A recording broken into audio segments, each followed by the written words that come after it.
Gutom ako. Dito na ako kumain sa sasakyan. Ito sa harap natin, oh. Ang hirap din ng trabaho nila.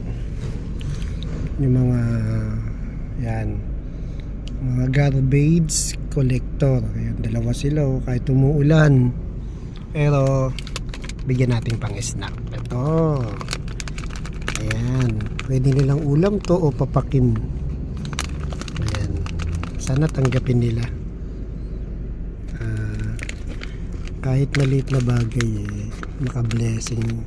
Share your blessing, sabi nga. So, pre, pang-snack nyo. Ayan. Sinabi sa kasama niya, binigyan tayo ng pogi. Sabi niya. Ayan. Maliit na bagay pero syempre masaya sila.